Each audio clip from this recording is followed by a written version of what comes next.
बहरहाल गांधी टीवी के एक छोटे से सेवक, एक छोटे से कर्मचारी होने के नाते मैं आप लोगों से निवेदन करता हूं कि आप लोग हम जैसे सच्चे चैनल को मजबूती प्रदान करें ताकि सच को सच की तरह पेश करें। तो ये जो बात थी 100% जो आपके स्टैंड बाई क्लियर होने की, तो ये बात वही थी कि भाई नीचे से गया और ऊपर से उसका आना है, आने के बाद यहाँ से फिर दोबारा, तब तक इस गैप में खाली किए जा रहे हैं लगातार जो वैकेंसीज है, उनको जो प्रमोट होने के कगार पर बैठे हैं उन्हें प्रमोट करके वो पद खाली किए जा रहे हैं। तो वो जो वापस दोबारा जो डिमांड बनेगी वो जीरो डिमांड नहीं होगी, वो थोड़ी सी बढ़कर होगी डिमांड, और जब वो बढ़कर डिमांड जाएगी उस पर फिर आपको नियुक्ति पत्र दिए जाएंगे।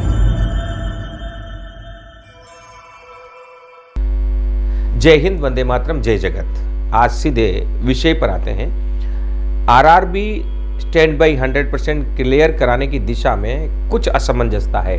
असमंजसता कुछ आंदोलनकर्ताओं के जो लीडर हैं उनके आपसी असहयोग की भावना के कारण भी है। ऐसा नहीं है कि वो इतने बड़े उनके बीच में फ्रिक्शन पैदा हो गए हैं कि आंदोलन समाप्त हो जाएगा।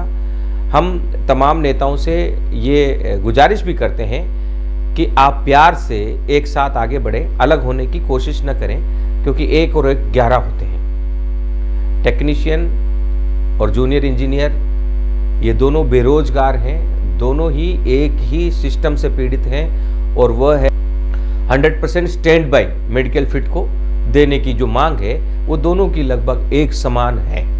तो वो जो समान जो परिस्थितियां हैं उनके लिए सब लोगों को, समान जो व्यथित लोग हैं उन सबको एकत्रित हो जाना चाहिए।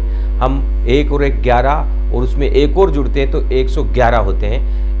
इस संगठनात्मक गणित को हमेशा ध्यान रखें। और जो सिस्टम है आज हम बता रहे हैं, बहुत बड़ी एक कन्फ्यूजन है, और एक प्रकार से कई बेरोजगार युवाओं को डराया भी जा रहा है। डर भी एक प्रकार से कहीं ना कहीं कोई ना कोई कुछ कहता है, कोई कुछ कहता है, तो एक डर पैदा होता है। गांधी टीवी को हमेशा कई बार अच्छे काम करते हुए गलत भी समझा गया है, लेकिन हम उसकी परवाह नहीं करते हैं। कल परसों जब हमने एपिसोड डाला तो कुछ साथियों ने कहा कि इस चैनल को, इसका सब्सक्राइबर डाउन करो, तो हम सब्सक्राइबर के लिए आपके साथ नहीं दे रहे हैं। हम वाकई इस देश का भला चाहते हैं।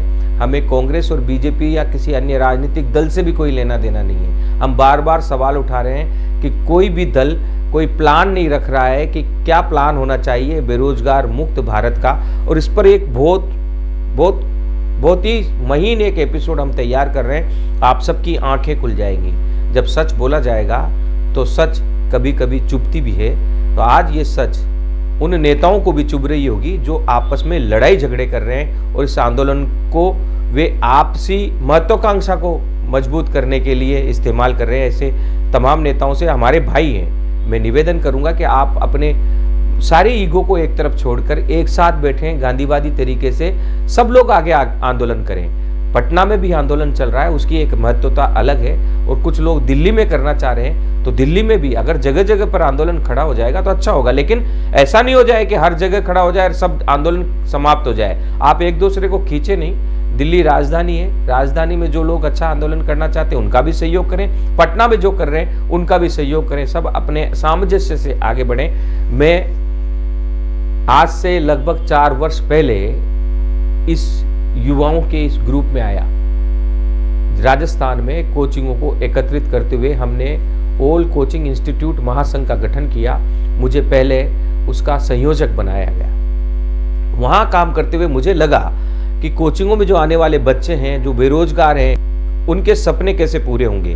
तब से एक चाहत थी कि इन बच्चों के लिए भी कभी मौका मिला तो आवाज उठाएंगे। इसी दौरान लॉकडाउन आ गया। लॉकडाउन में तमाम शिक्षण संस्थाएं, कोचिंगों को बंद कर दिया गया, और तब शिक्षण संस्थानों को, कॉलेजों को और कोचिंगों को एकत्रित कर, उनके संगठनों को एकत्रित कर हम लोग यहाँ पर आमरण अनशन पर बैठे, और आमरण अनशन पर बैठने के बाद सरकार पर दबाव बनाया कि जल्दी से इन कोचिंग संस्थानों को खोला जाए। उस आंदोलन के दौरान मेरे जो सीनियर मोस्ट लोग थे, मैं उस समय प्रदेश संयोजक था, तो उन्होंने मुझ पर विश्वास किया और मुझे ऑल कोचिंग इंस्टीट्यूट महासंघ का प्रदेश अध्यक्ष बनाया गया।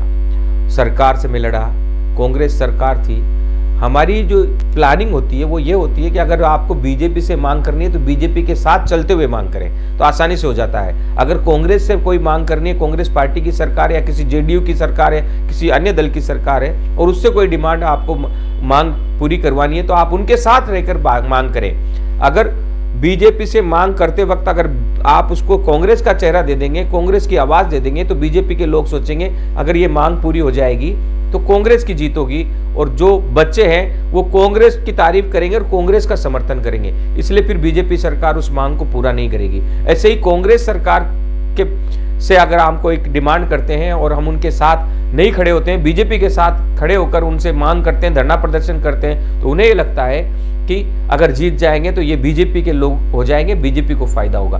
तो ये जो ऊहापोह है, ये जो राजनीतिक घेरा है, बंदी है, इससे मुक्त होकर हर आंदोलन को चलाना चाहिए।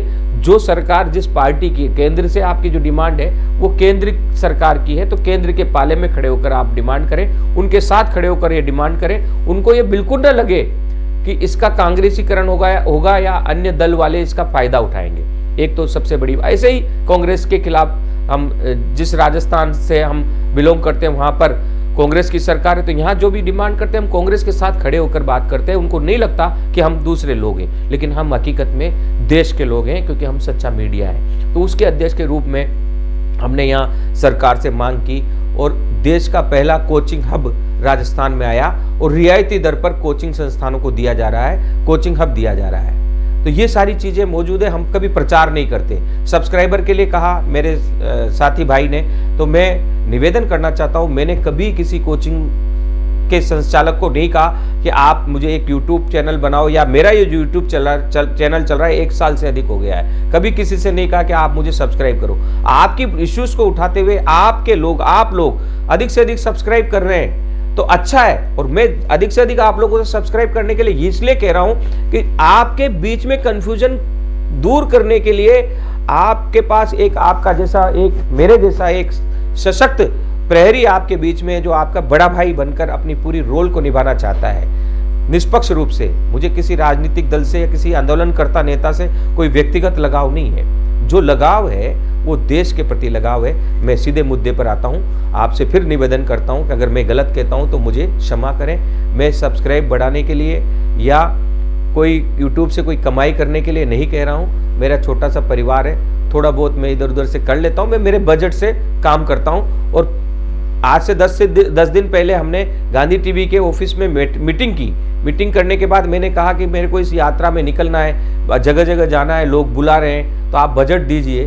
तो मैंने करीब 20-1 रुपये की बजट की व्यवस्था की मांग की कि आप 20,000 रुपये दे दीजिए। मैं पटना जाके दिल्ली, यूपी, झारखंड और अलग अलग जगहों पर जाकर मैं आ जाऊंगा, तो उन छात्रों से मिलूंगा, तो मैं उनको और समझूंगा, क्योंकि ये बहुत बड़ी यात्रा है। ये शुरुआत है, ये अंत नहीं है, और अंत तक चलता रहेगा, गैर राजनीतिक रूप से चलता रहेगा। तो वो बजट अलाउ नहीं हुआ। इस वजह से 1 तारीख को मेरी तनख्वाह मिलेगी। 1 तारीख को तनख्वाह मिलने के बाद मैं घर से एक झोला लेकर निकलूंगा और आप लोगों के बीच में आऊँगा। हाँ, अगर कोई मुझे टिकट स्पॉन्सर कर दे, आने जाने की व्यवस्था कर दे, तो रहने के खाने के लिए तो इतनी तो है जुगाड़ कि मेरे कई मित्र भी हैं, गुरुद्वारे भी हैं, मंदिर मस्जिद, मैं कहीं भी चला जाता हूँ, उड़ता परिंदा हूँ। मेरी कोई न जाति है न धर्म है, मैं इंसान हूँ, भारत का एक असली सेवक बनकर काम करना चाहता हूँ। मुझे नाम से भी कोई लेना देना नहीं है, और जिंदगी में कभी किसी राजनीतिक दल से भी कोई लेना देना नहीं है। राजनीतिक महत्वाकांक्षाएं भी नहीं है। अगर राजनीतिक महत्वाकांक्षाएं होती तो मैं केरल का मूल निवासी होने के बाद राजस्थान में काम नहीं कर रहा होता। यहाँ कोई केरल का कोई इतना बड़ा वोट बैंक भी नहीं है। लेकिन जब उधम सिंह 19 वर्ष का हिंदुस्तान से इंग्लैंड जाकर जनरल डायर को मारकर देशभक्ति की परचम को फहरा सकता है, तो केरल से आकर मैं राजस्थान में काम नहीं कर सकता क्या? बिहार में नहीं आ सकता क्या? कलकत्ता में नहीं आ सकता क्या? आ सकता हूँ। जब मुझे मौका मिल रहा है तो मैं कर रहा हूँ। एपिसोड हम पुनः जल्दी से क्वेश्चन पे आते हैं। 2 चीज़ है, तीन बातें हैं। एक तो मैंने आपको बता दिया कि इस झगड़े में आपको पढ़ना नहीं है, आपको सभी गुटों को एक साथ करके सभी के साथ चलना है। किसी के कहने पर किसी के खिलाफ नहीं होना है, क्योंकि किसी के कहने पर किसी संगठन के खिलाफ होंगे तो हमारा ही कम नुकसान होगा, किसी और का नुकसान नहीं होगा। इसलिए सबको एक करना है। और जो नेता आपस में लड़ रहे हैं वो भी हमारे भाई है। मैं उनसे भी निवेदन करना चाहूँगा, अपने ईगो को एक तरफ रखें और सब एक मंच पे आ जाएं, एक मंच पे खड़े होकर लड़ें, वरना सरकार आपकी इस लड़ाई का फायदा उठाएगी और इसका नुकसान तमाम बेरोजगार जो स्टैंड बाई का इंतजार कर रहे हैं उनके जीवन पर होगा, उनकी भर्ती पर होगा। खैर, हो सकता है बुरा लगे, कुछ सब्सक्राइबर भी कम हो, कोई दिक्कत नहीं है। मैंने मेरी ज़िंदगी बर्बाद कर दी, हो सकता है चैनल में सब्सक्राइबर कम हो जाए, चैनल थोड़ा सा रुक जाए, उससे कोई फ़र्क नहीं पड़ता, लेकिन सच को सच की तरह पेश करता रहूँगा। मुझे कोई आपसे लाग लिपेट नहीं है, जो मैंने कहा वो करता रहूँगा। तो ये है, अगर कोई आने जाने का टिकट स्पॉन्सर कर दे तो मैं झोला लेकर निकलने के लिए तैयार हूँ, लेकिन मुझे हाथ जोड़ के निवेदन है, कोई 1 रुपये भी कैश नहीं चाहिए। जो भी स्पॉन्सर करना चाहिए मुझे फ़ोन करे और फ़ोन करने के बाद मैं उसको कह दूंगा ठीक है क्या टिकट की व्यवस्था होगी, क्योंकि मुझे फ़ोन करे बगैर अगर आप टिकट स्पॉन्सर कर देंगे तो कई बार कोचिंगों में हुआ करता था, मैं बात करता था तो शुरुआती दौर में मैं ग्रुप में कहता था शाम तक 8-10 टिकट कंफर्म होके वो मेरे को दे देते थे, फिर कैंसिल करवाना पड़ता था। तो ऐसा नहीं हो, तो आशा है आप सब लोग मेरी भावना की कदर करेंगे। 3 क्वेश्चन पर हम आते हैं कि स्टैंड बाई क्लियर होगा या नहीं होगा, उस पर ये फोकस करते हुए ये एक प्रोग्राम है कि इसके संकेत कैसे मिल रहे हैं, क्या कारण है। सबसे पहला, बेरोजगारों को रोजगार मिलेगा, चाहे वो स्टैंड बाई हो या अन्य दूसरे बेरोजगार साथी हों जो तैयारी कर रहे हैं। क्यों मिलेगा, उसका सबसे बड़ा कारण है कि हम ये जो 1 वर्ष है बेरोजगारों के लिए सुनहरा वर्ष है।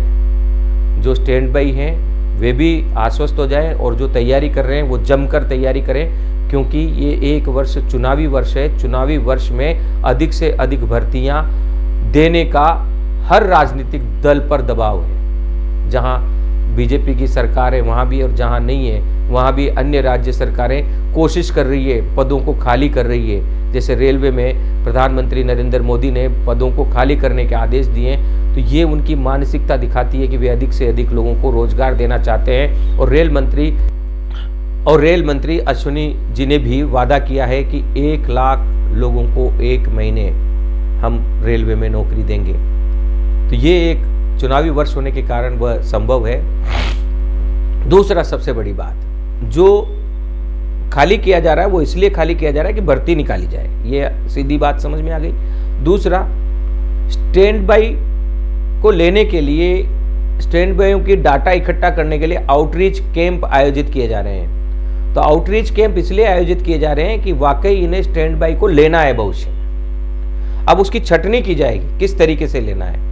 अब छटनी कैसे की जाएगी कि स्टैंड बाई को हम लड़ाई लड़ रहे हैं कि 100% आप स्टैंड बाई क्लियर करें।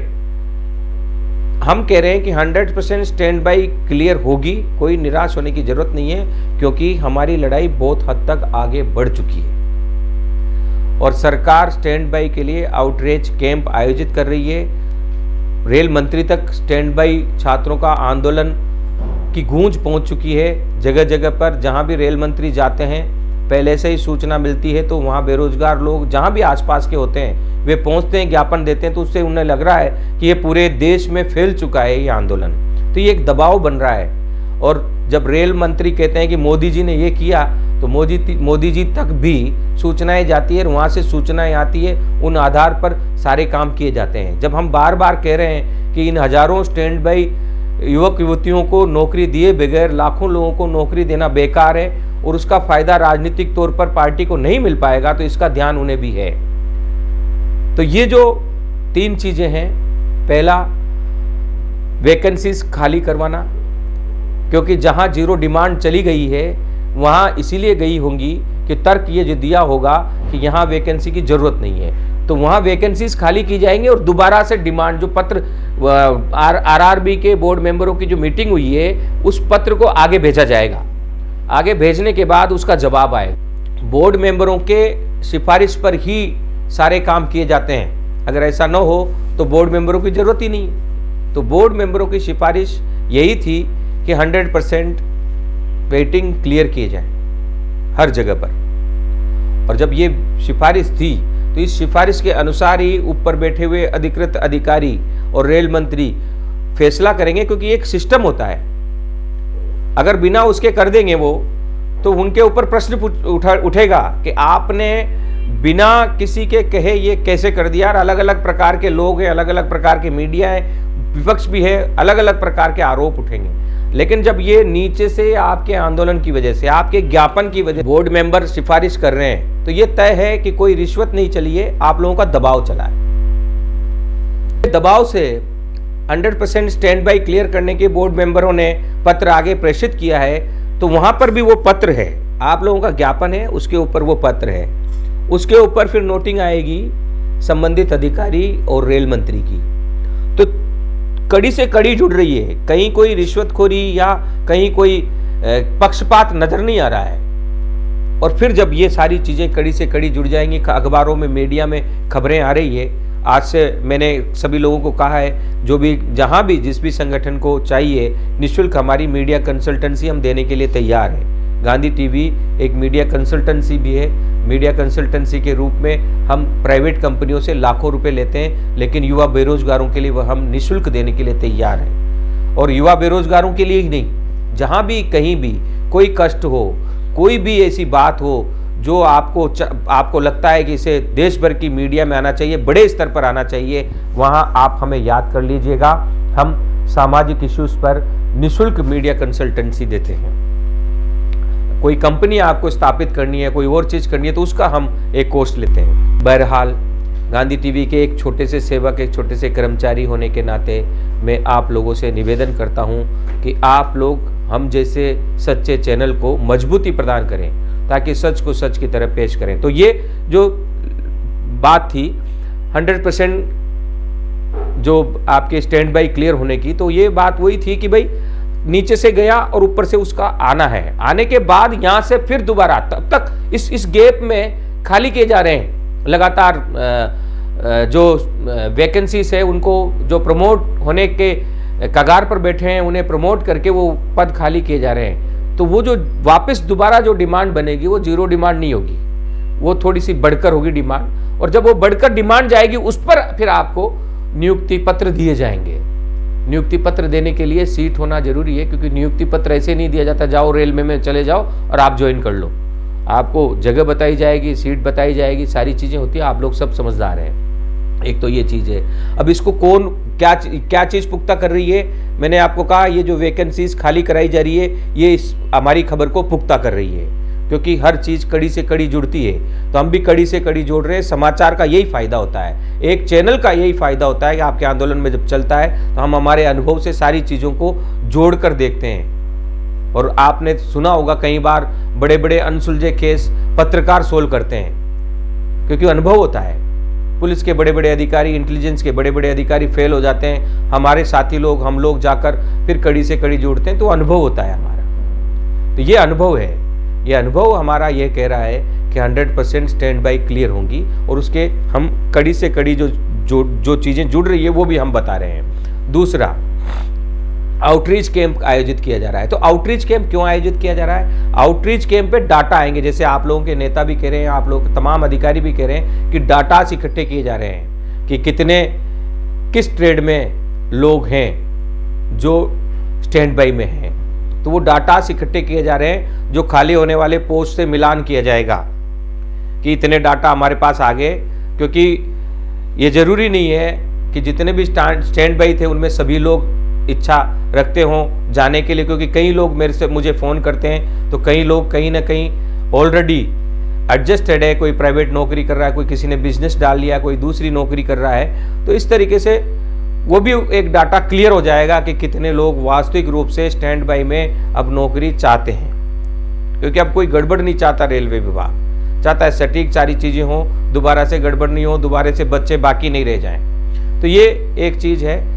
और बाकी भी नहीं रह जाए, ऐसा भी नहीं हो कि ज़्यादा से ज़्यादा मतलब ज़्यादा खाली भी रह जाए। तो एक एडजस्टमेंट रेलवे डिपार्टमेंट अपने अंदर कर रहा है। तो ये एक चीज़, आउटरीच कैंप आयोजित किए जा रहे हैं। अब इसके अलावा रोजगार मेला आयोजित किया जा रहा है। तो रोजगार मेला इसलिए आयोजित किया जा रहा है, नरेंद्र मोदी का एक बहुत बड़ा विजन इसमें नजर आता है। रोजगार मेला सभी सरकारी विभागों के लिए आयोजित किए जा रहे हैं, और सभी विभागों को जब एक साथ रोजगार मेला आयोजित कर उनको कहा जा रहा है कि आप इन्हें नौकरी दीजिए, तो आप सोचिए कि नरेंद्र मोदी का भविष्य का भारत का विजन क्या है, अच्छा है। उस विजन को कोई भी प्रधानमंत्री रहता है तो कभी ये नहीं चाहता कि मेरा देश खड्डे में जाए, सब ये चाहते हैं कि अच्छा हो। अब वो पक्ष विपक्ष की नज़र से देखते हैं तो अलग ही लगता है।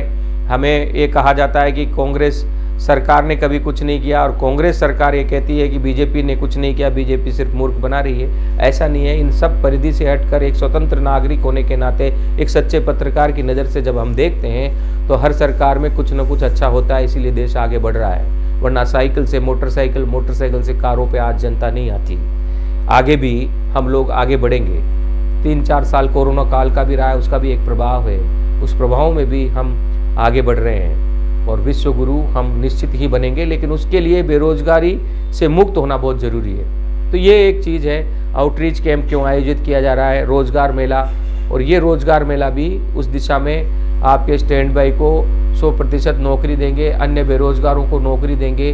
उसके लिए ये जो रोजगार मेला भी एक अच्छी सूचना दे रहा है, यानी अधिक से अधिक लोगों को ये रोजगार देना चाहते हैं। और स्टैंड बाई जो हम बिल्कुल कगार पर है, हम बिल्कुल मतलब हमेशा कहते हैं हम लोग की 99% इंसान की कोशिश होती है, 1% उस भगवान की करामत होती है, क्योंकि वो 1% हमारे 99% से बड़ा होता है, तो उस पर है।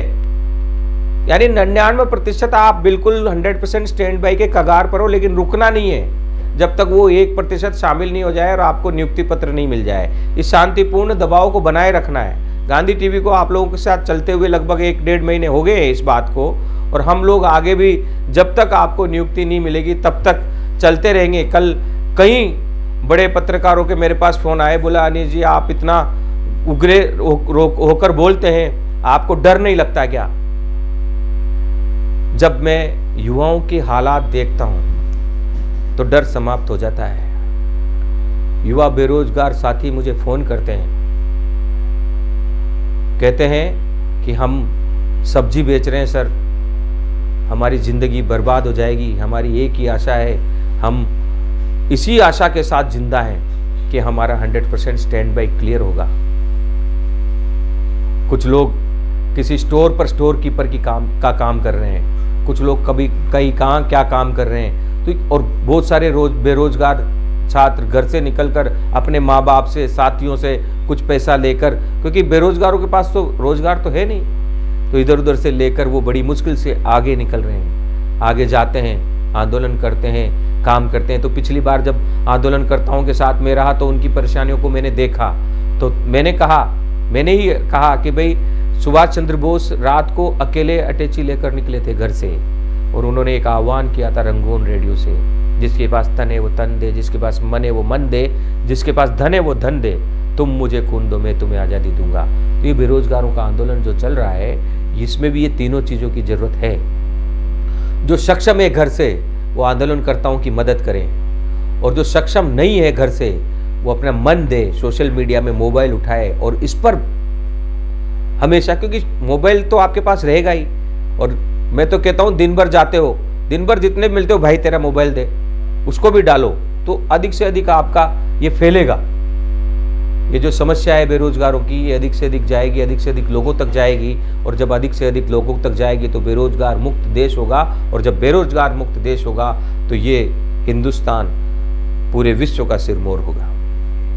तो ये कर सकते हैं कि जिसके पास धन है वो धन दे, जिसके मन है मन दे, वो सोशल मीडिया में सोच के साथ कविताएं बनाए, 2-1 मिनट के शॉर्ट्स बनाए और वो डाले, प्रमोट करें आगे, हमारे गांधी टीवी को भी मदद करें। और जिसके पास तन है वो तन दे, जो धन से सक्षम है वो घर से निकल सकता है, और वो घर से निकलकर और कम से कम जो आंदोलनकर्ता सड़कों पर धरना लगाकर बैठे हैं शांतिपूर्ण तरीके से, उनके साथ बैठें, उनका मनोबल ऊंचा करें। तो आशा है आज का ये वीडियो आपको अच्छा लगा होगा। सच को सच की तरह पेश करने की हमारी इस साहस को और अधिक साहसिक तरीके से आगे बढ़ाते रहें। अगर कोई गलती हुई है, क्षमा चाहते हैं, क्षमा से कोई छोटा नहीं हो जाता, गलती इंसान से होती है। अगर कोई गलती हुई है, आज की वीडियो में बड़ा आहत हूँ, आपस के खींचतान से संगठन के नेताओं से भी मैं अपील करता हूँ कि आप छात्रों की तरफ देखें, आप अपने व्यक्तिगत ईगो को एक तरफ रखें और इस मिशन को आगे बढ़ाएं। सफलता नज़दीक है। जय हिंद, वंदे मातरम, जय जगत।